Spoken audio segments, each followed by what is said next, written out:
Chapter 1. Tom. No answer. Tom.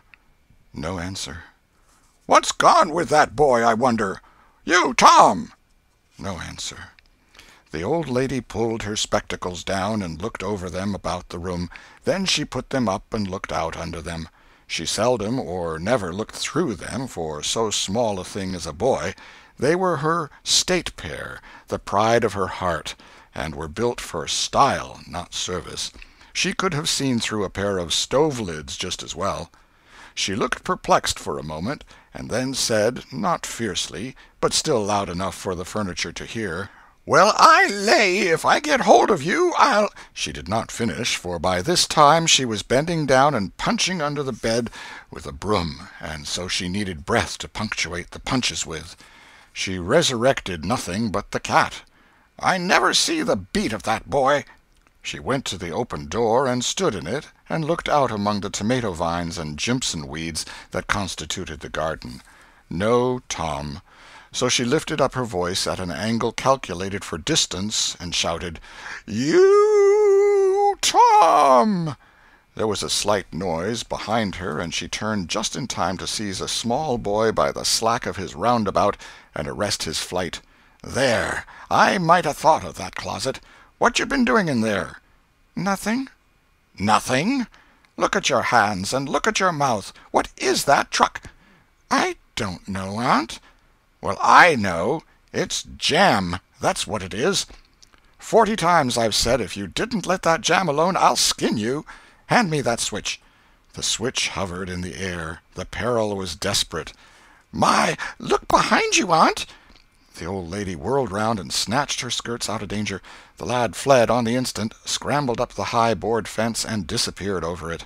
His Aunt Polly stood surprised a moment, and then broke into a gentle laugh. "Hang that boy! Can't I never learn anything? Ain't he played me tricks enough like that for me to be looking out for him by this time? But old fools is the biggest fools there is. Can't learn an old dog new tricks, as the saying is. But my goodness, he never plays them alike 2 days, and how is a body to know what's coming? He 'pears to know just how long he can torment me before I get my dander up, and he knows if he can make out to put me off for a minute or make me laugh, it's all down again and I can't hit him a lick. I ain't doing my duty by that boy, and that's the Lord's truth, goodness knows. Spare the rod and smile the child, as the good book says. I'm a laying up sin and suffering for us both, I know. He's full of the old scratch, but laws o' me, he's my own dead sister's boy, poor thing, and I ain't got the heart to lash him somehow. Every time I let him off my conscience does hurt me so, and every time I hit him my old heart most breaks. Well, well, a man that is born of a woman is of few days and full of trouble, as the Scripture says, and I reckon it's so. He'll play hookey this evening. That's southwestern for afternoon. And I'll just be obleeged to make him work tomorrow to punish him.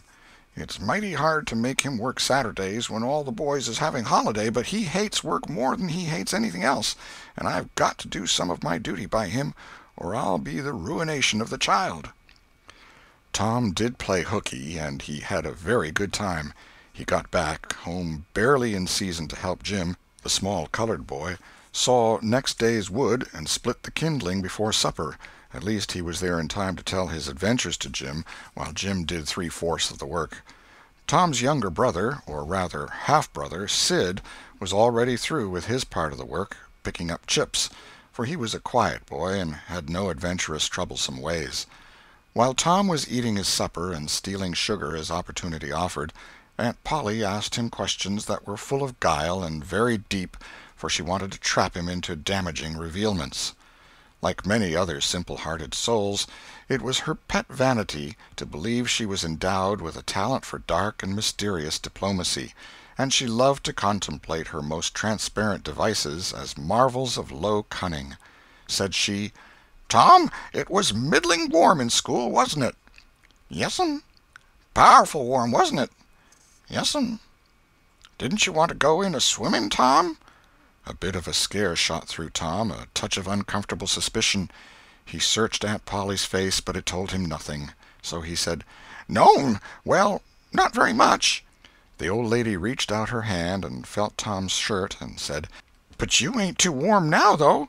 And it flattered her to reflect that she had discovered that the shirt was dry without anybody knowing that that was what she had in her mind. But in spite of her, Tom knew where the wind lay now, so he forestalled what might be the next move. "Some of us pumped on our heads. Mine's damp yet, see?" Aunt Polly was vexed to think she had overlooked that bit of circumstantial evidence and missed a trick. Then she had a new inspiration. "Tom, you didn't have to undo your shirt collar where I sewed it, to pump on your head, did you? Unbutton your jacket." The trouble vanished out of Tom's face. He opened his jacket.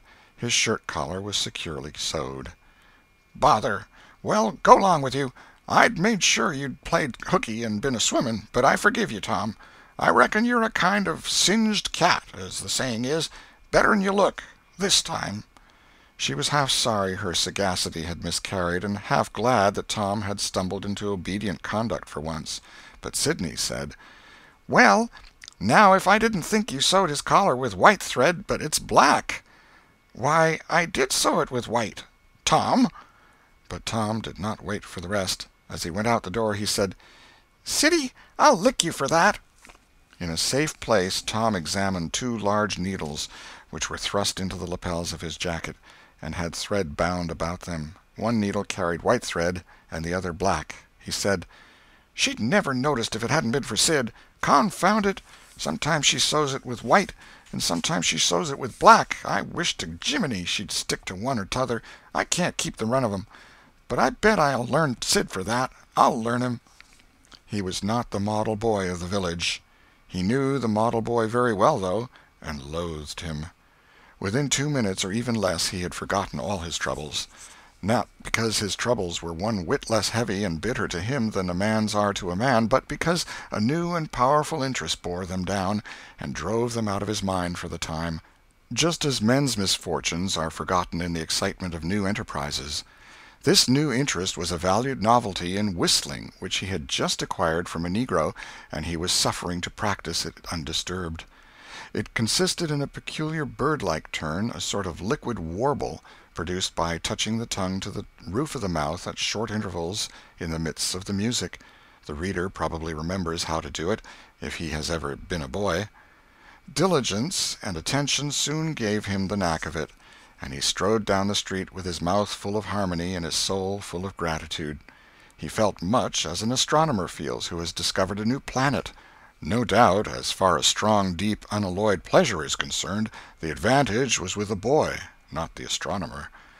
The summer evenings were long. It was not dark yet. Presently Tom checked his whistle.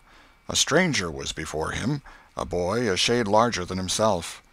A newcomer of any age or either sex was an impressive curiosity in the poor little shabby village of St. Petersburg. This boy was well dressed, too, well dressed on a weekday. This was simply astounding. His cap was a dainty thing, his close-buttoned blue cloth roundabout was new and natty, and so were his pantaloons. He had shoes on, and it was only Friday. He even wore a necktie, a bright bit of ribbon. He had a citified air about him that ate into Tom's vitals.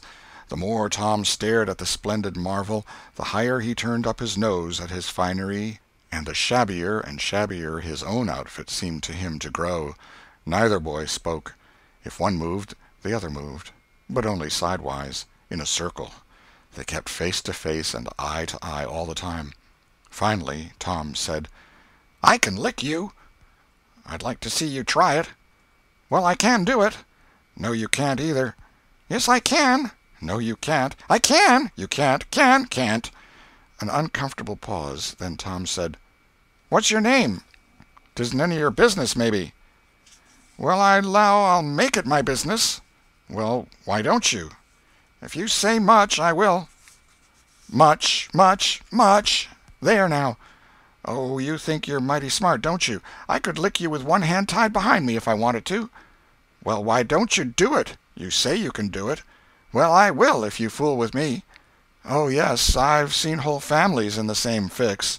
"Smarty, you think you're some, now, don't you? Oh, what a hat!" "You can lump that hat if you don't like it. I dare you to knock it off, and anybody that'll take a dare will suck eggs." "You're a liar." "You're another." "You're a fighting liar and doesn't take it up." Ah, take a walk. Say, if you give me much more of your sass, I'll take and bounce a rock off'n your head." "Oh, of course you will." "Well, I will." "Well, why don't you do it, then? Why do you keep saying you will, for?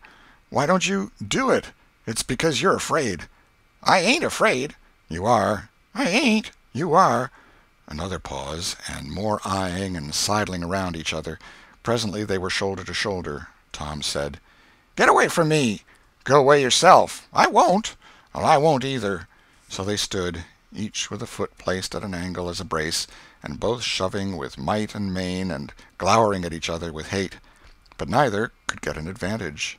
After struggling till both were hot and flushed, each relaxed his strain with watchful caution, and Tom said: "You're a coward and a pup.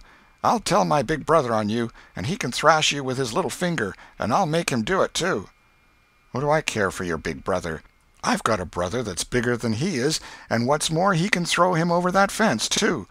Both brothers were imaginary. "That's a lie." "Your saying so doesn't make it so." Tom drew a line in the dust with his big toe and said: "I dare you to step over that, and I'll lick you till you can't stand up. Anybody that'll take a dare will steal sheep." The new boy stepped over promptly and said: "Now you said you'd do it. Now let's see you do it." "Don't you crowd me, now. You better look out." "Well, you said you'd do it. Why don't you do it?" "By jingo, for 2 cents I will do it." The new boy took 2 broad coppers out of his pocket and held them out with derision. Tom struck them to the ground.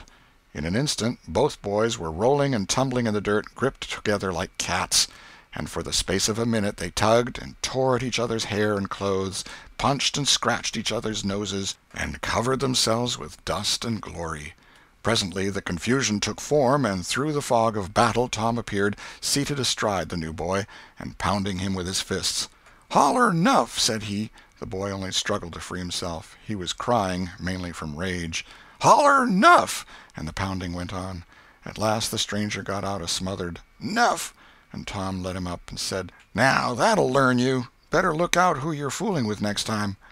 The new boy went off brushing the dust from his clothes, sobbing, snuffling, and occasionally looking back and shaking his head and threatening what he would do to Tom the next time he caught him out, to which Tom responded with jeers and started off in a high feather, and as soon as his back was turned the new boy snatched up a stone, threw it, and hit him between the shoulders, and then turned tail and ran like an antelope. Tom chased the traitor home, and thus found out where he lived. He then held a position at the gate for some time, daring the enemy to come outside, but the enemy only made faces at him through the window and declined. At last the enemy's mother appeared, and called Tom a bad, vicious, vulgar child, and ordered him away. So he went away, but he said he 'lowed to lay for that boy. He got home pretty late that night, and when he climbed cautiously in at the window he uncovered an ambuscade in the person of his aunt. And when she saw the state his clothes were in, her resolution to turn his Saturday holiday into captivity at hard labor became adamantine in its firmness.